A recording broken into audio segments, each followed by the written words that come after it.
Good news students, आज हम लोग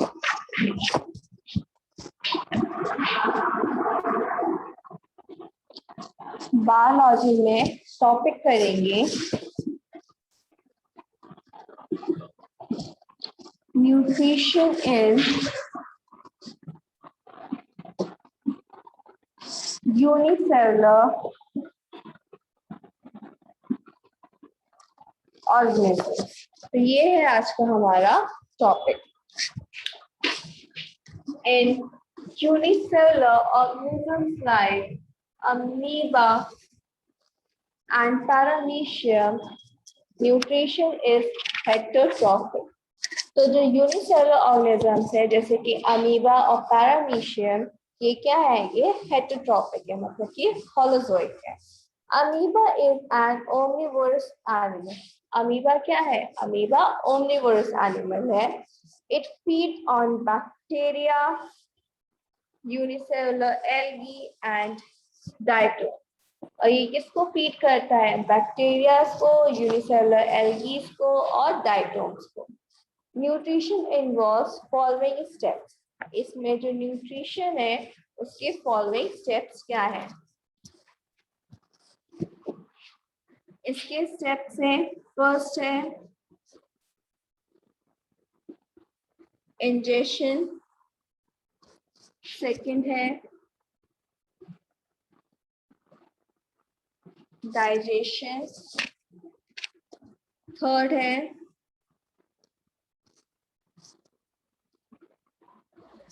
अब्जॉर्प्शन, फोर्थ है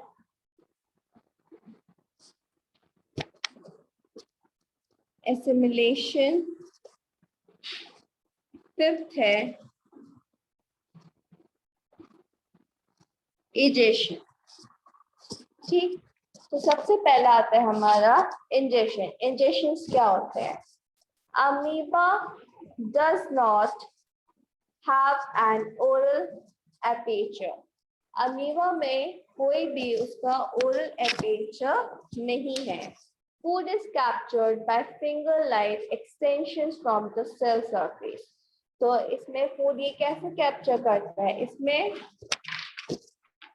तो ये तो आपको पता है कि जो हमारा अमीबा होता है वो इरेगुलर शेप का होता है, ठीक है।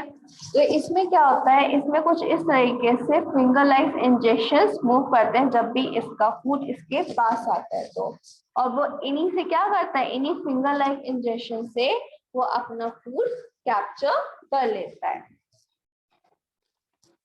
Called it pseudopodia. और इन्हीं को हम क्या बोलते हैं? इन्हीं फिंगर लाइक इंजेक्शंस को हम बोलते हैं पेसोपोडिया।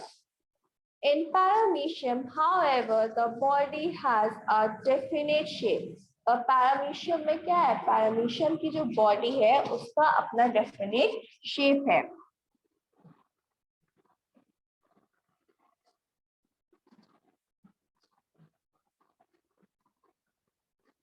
ये है आपका पैरामीशियम। तो पैरामीशियम क्या है? अपना डेफिनेट शेप है। तो इसमें जो फूड आता है वो यहाँ से आता है। फूड इसमें इंजेक्शन यहाँ से होता है।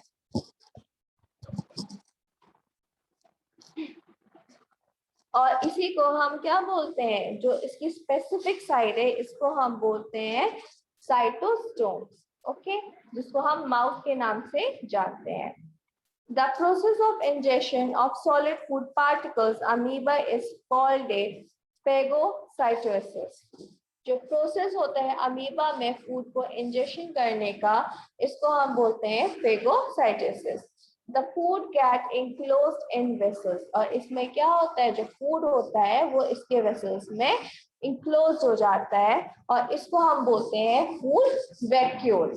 फूड वैक्यूल्स क्या होते हैं? इसमें प्रेजेंट होता है और फूड क्या होता है? इसमें बंद हो जाता है। फिर ये था आपका इंजेक्शन का।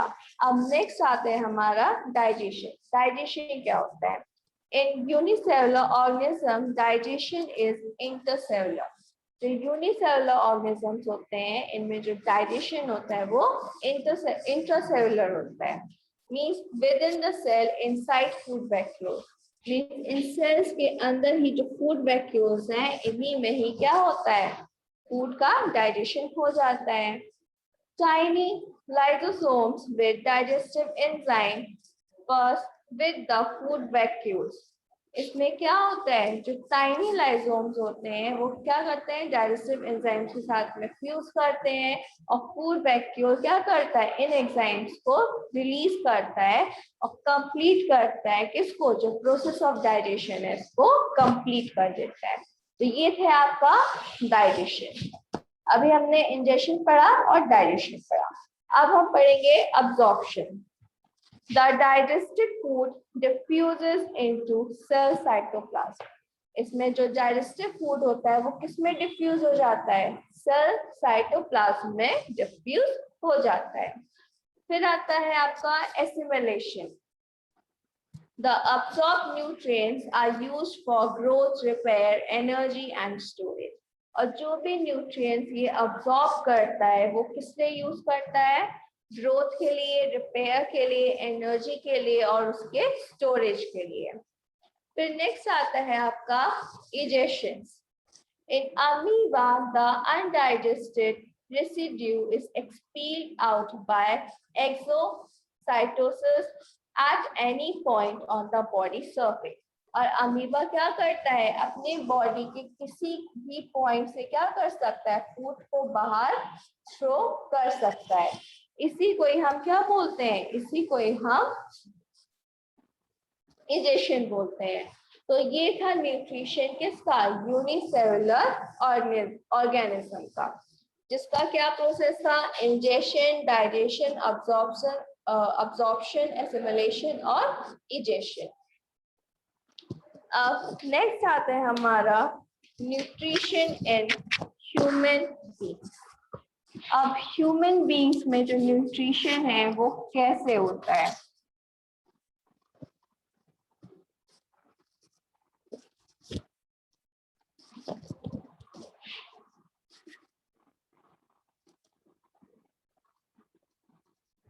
Nutrition in human beings. Human beings are omnivores. जो human beings है ये क्या है, omnivores है। They feed on different parts of the plant like root, shoot, fruits and seeds.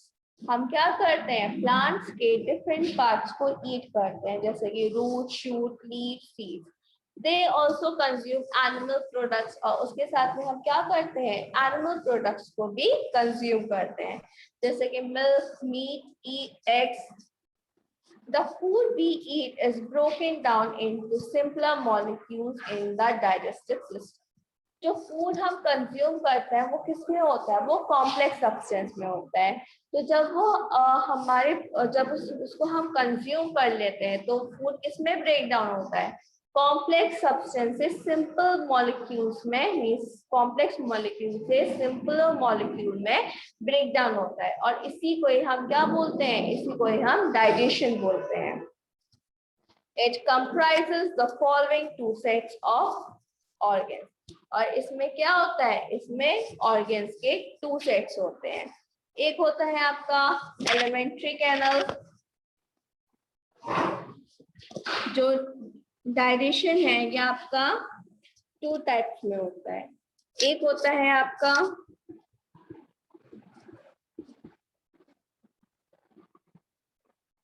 Alimentary canal और दूसरा होता है आपका डाइजेस्टिव ग्लैंड। तो एलिमेंट्री कैनल क्या है, it is about 9 metre long coiled food tube. जो एलिमेंट्री कैनल है ये क्या है, ये फूड ट्यूब है जो कितने मीटर लंबी है, 9 मीटर लंबी है, which opens at both ends, जो क्या होती है, दोनों एंड से ओपन होती है। It begins with mouth and end with anus. ये कहाँ से स्टार्ट होती है, माउथ से स्टार्ट होती है और एनस पे जाके एंड हो जाती है। It is divided into following components. और elementary canal किसमें divide है? ये कुछ following components हैं, उसमें divide है. जैसे इसमें आपका first हो गया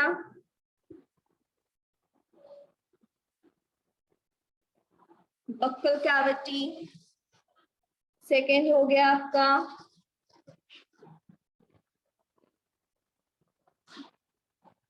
ऑस्फेगस, थर्ड हो गया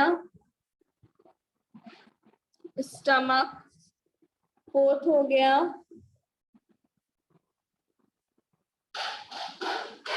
स्मॉल इंटेस्टाइन, फिफ्थ हो गया आपका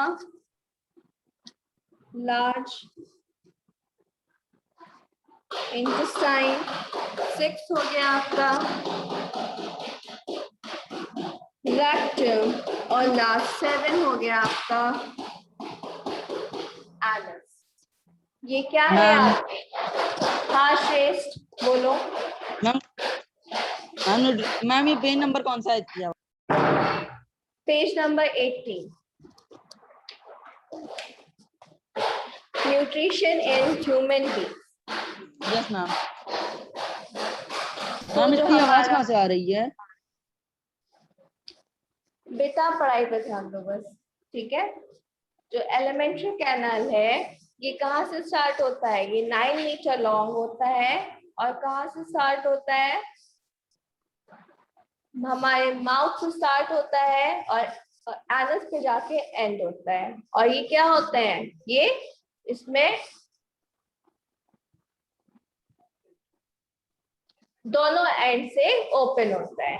तो एलिमेंट्री कैनाल में कौन कौन आता है? Buccal cavity, oesophagus, stomach, small intestine, large intestine, rectum और एनस सारे किसमें आते हैं? ये सब आपके एलिमेंट्री कैनाल में आते हैं. अब नेक्स्ट आता है आपका डाइजेस्टिव ग्लैंड. अब डाइजेस्टिव ग्लैंड क्या है? These glands are store digestive juice or digestive enzymes. Digestive glands क्या करते हैं? ये digestive enzymes को store करते हैं. These includes, इसमें क्या क्या आते हैं digestive gland में? Digestive gland में आते हैं first salivary gland, second liver, third gallbladder, and last fourth pancreas. ये सारे क्या करते हैं? ये सारे डाइजेस्टिव जूस सिक्रीट करते हैं.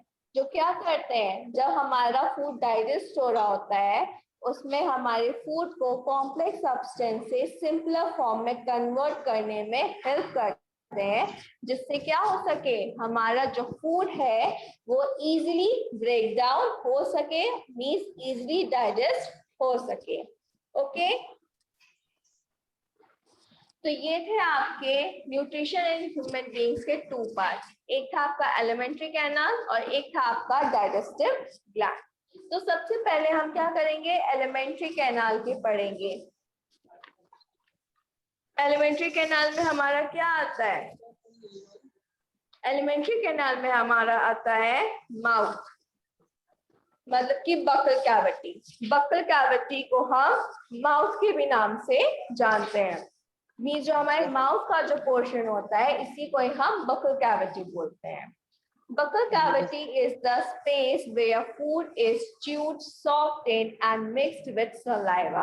Its opening is called it mouth. तो buccal cavity क्या है?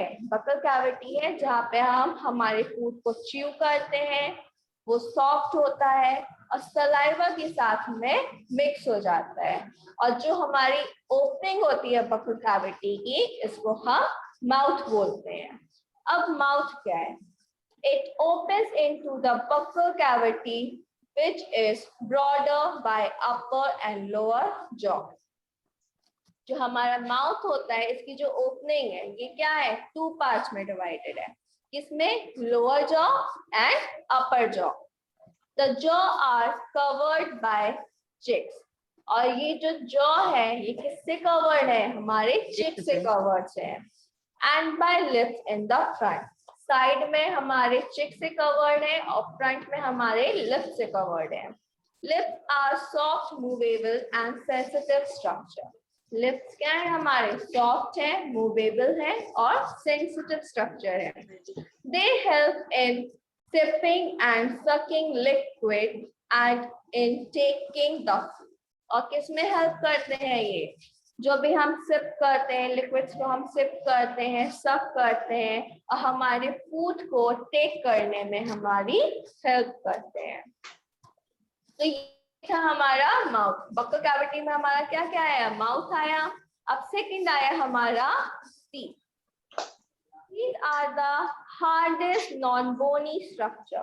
तो टीथ क्या है, टीथ हार्डेस्ट है और नॉन बोनी स्ट्रक्चर है, मींस टीथ में कोई बोन्स नहीं होते हैं। These are practically embedded in the bony sockets of jaw bones। और ये क्या होते हैं, ये जो जॉ बोन्स होती हैं उसमें क्या होते हैं, एम्बेडेड होते हैं, मींस उसमें जुड़े होते हैं, उससे अटैच होते हैं। ह्यूमन टीथ आर, अब ह्यूमन टीथ कितने टाइप्स के होते हैं, 4 टाइप्स।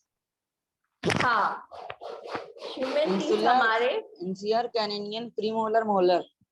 हाँ, तो इसमें पहला आता है हमारा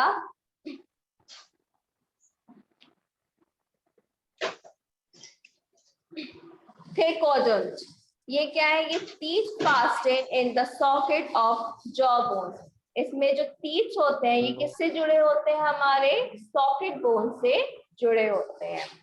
फिर दूसरा आता है हमारा हेटेरोडेंट। इसमें क्या होते हैं, teeth of different types, modified and biting, cutting और च्यूइंग। इसमें टीथ हमारे क्या होते हैं, डिफरेंट टाइप्स के होते हैं और किसमें हेल्प करते हैं, बाइट करने में, कटिंग करने में और च्यूइंग करने में हेल्प करते हैं। फिर लास्ट आता है आपका डाइकोडेंट। इसमें क्या है, ये ट्वाइस डेवलप होते हैं, मींस जो आपके मिल्क टीथ होते हैं जिसको हम टेम्परेरी टीथ बोलते हैं और परमानेंट टीथ होते हैं।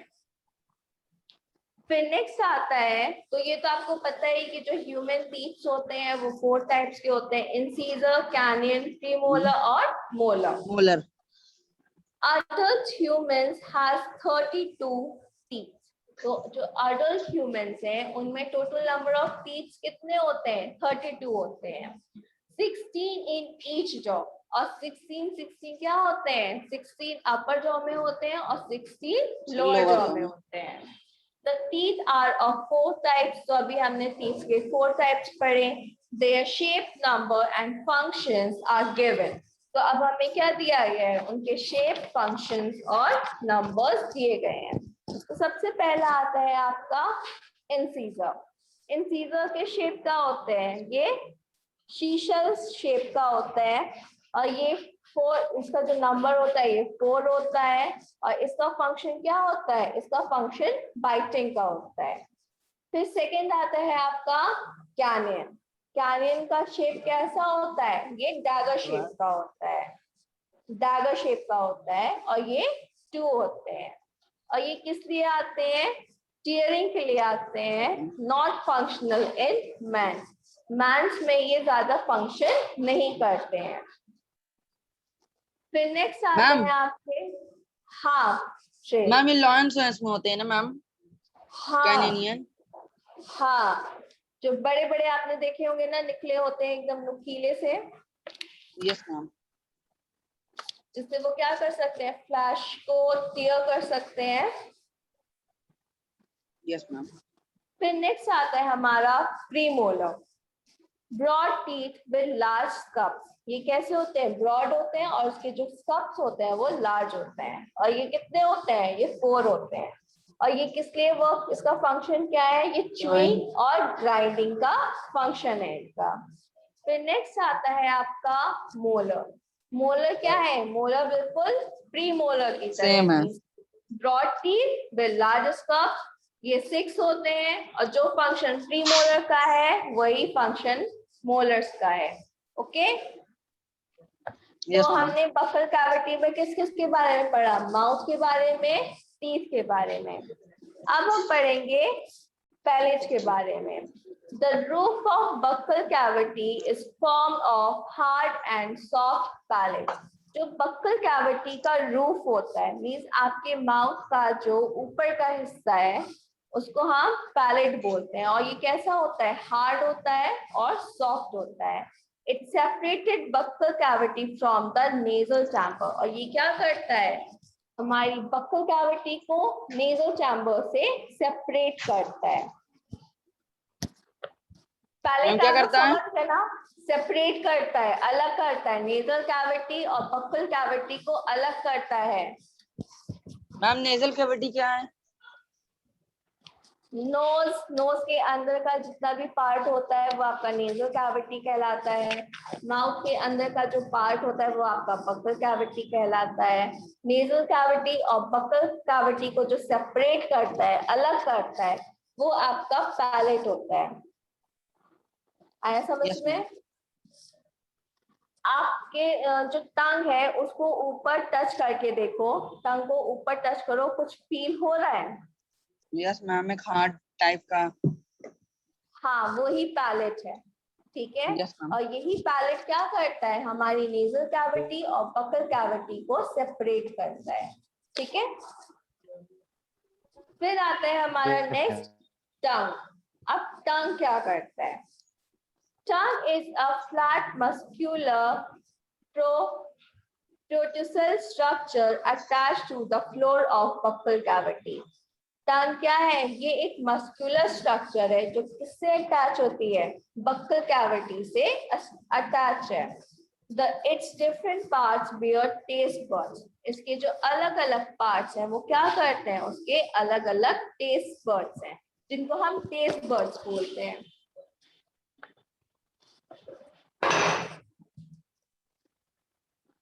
जैसे कि सपोज करिए ये आपकी टंग है, ठीक है। टंग का ये जो पार्ट है, ये पार्ट होता है आपका स्वीट, ठीक। फिर ये जो पार्ट होता है, ये वाला, ये होता है आपका सॉल्टी, जिसमें आपको सॉल्ट का पता चलता है। उसके बाद में ये वाला जो पार्ट होता है, ये होता है सॉर, मीन्स खट्टा है, कैसा है।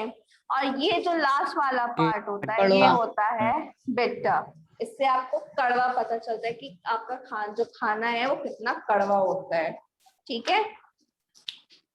तो यही जो टंग होती है, ये क्या करती है? हमको टेस्ट फाइंड करने में हेल्प करती है। और इसमें क्या प्रेजेंट होते हैं? टेस्ट बड्स प्रेजेंट होते हैं। Tongue helps in manipulating the food during chewing and swallowing. और टंग क्या करती है? साथ साथ हमें स्पीक करने में हेल्प करती है, टेस्ट फाइंड करने में हेल्प करती है। उसके साथ साथ क्या करती है? जो हम फूड च्यू कर रहे होते हैं उसको मैनिपुलेट करती है, मीन्स उसको सलाइवा के साथ में मिक्स करती है, सॉफ्ट बनाती है, जिससे हम क्या करते हैं? उसको इजीली सॉलो कर सकें, ठीक है। मैम सोलन मतलब लीन लेना, बिना चबाए आप खाना कभी अंदर सटक लेना, जैसे सटक लेना, Yes, ma'am. ठीक है, उसको सॉलो बोलते हैं।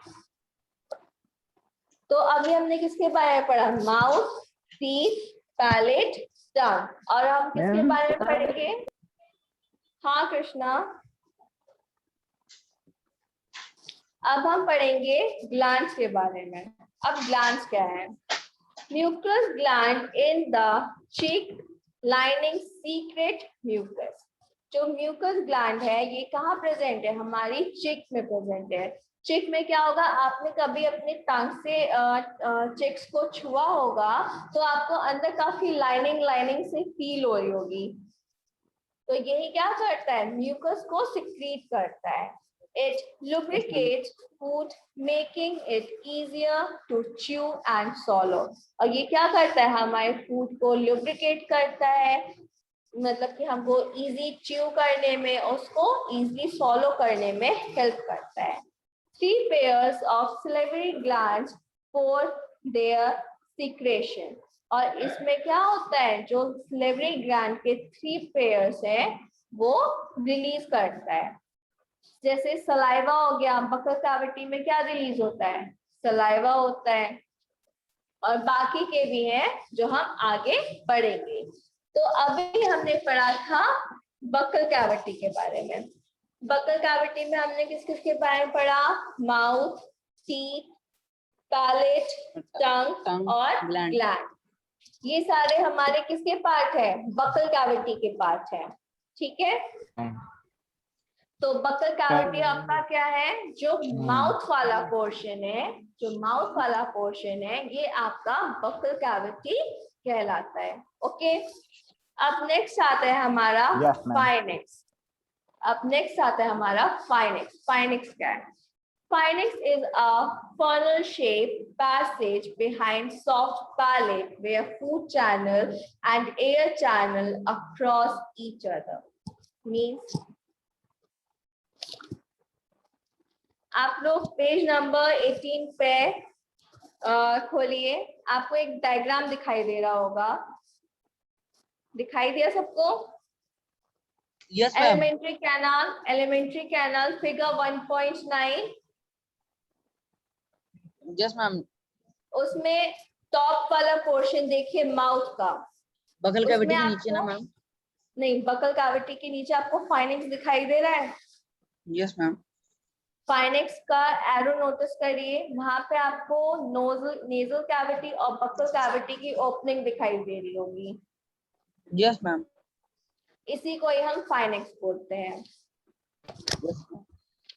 जो नेजल कैविटी और बकल कैविटी की ओपनिंग होती है इसको हम क्या बोलते हैं, इसी को ही हम फाइनेक्स बोलते हैं। The food channel continues in the neck as esophagus and air channel to or windpipe from the larynx and trachea. इसमें क्या होता है, ये जो लॉन्ग ट्यूब जब पास होती है, यहाँ से जब आपकी लॉन्ग ट्यूब ऐसे पास होगी तो क्या होगा, यहाँ पे आपकी ये आपकी फूड विंड पाइप आ गई, तो जो एयर होगी वो आपकी कहाँ चली जाएगी, विंड पाइप में चली जाएगी। और जो अपने माउथ से फूड इंसर्ट किया है वो कहाँ चला जाएगा आपका, इसी के हेल्प से स्टमक में फूड पाइप से की हेल्प से चला जाएगा। और फूड पाइप हमारा क्या होता है, ऑस्फेगस होता है। और विंड पाइप जिसको हम लाइनेक्स और ट्रेचा भी बोलते हैं। Gullet is the common opening of esophagus. Gullet क्या है, esophagus का common opening है। And glottis the opening of larynx and trachea.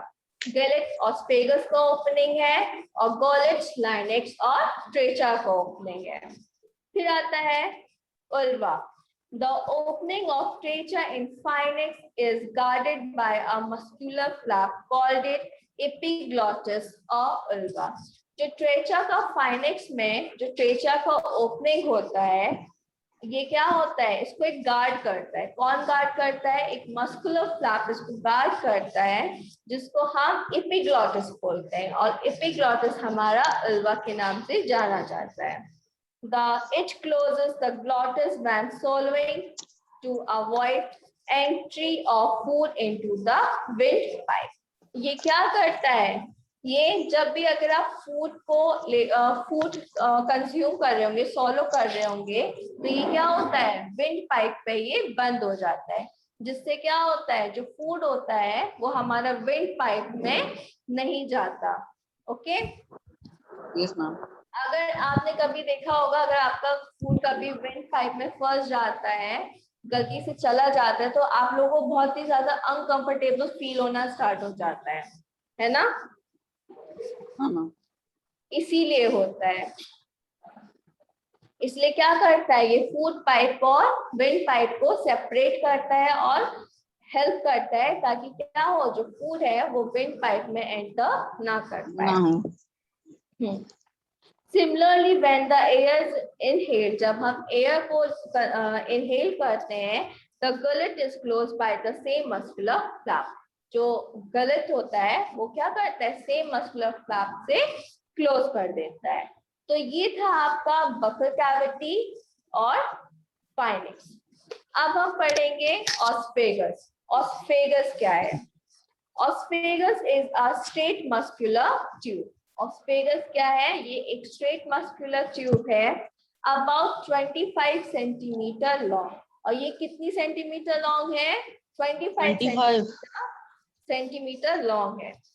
Food passes down the osophagus by peristaltic movements of its muscular wall. जो food होता है वो कैसे पास करता है? इसके मसल्स में क्या होता है? पेरिस्टालिक मूवमेंट होती है जो क्या करती है? हमारे फूड को पास करने में हेल्प करती है। जैसे कि एग्जाम्पल ले, तुम लोगों ने कभी वाटर पाइप से उसको बीच बीच में स्टॉप करा होगा, बीच बीच में से रोका होगा, यस मैम। है ना? हाँ, ये काम तो बहुत करा होगा तुम लोगों ने। जब बीच बीच में से रोक दिया होगा तो वहां पे देखोगे जो वाटर होता है वो कलेक्ट हो जाता है, राइट? Yes ma'am.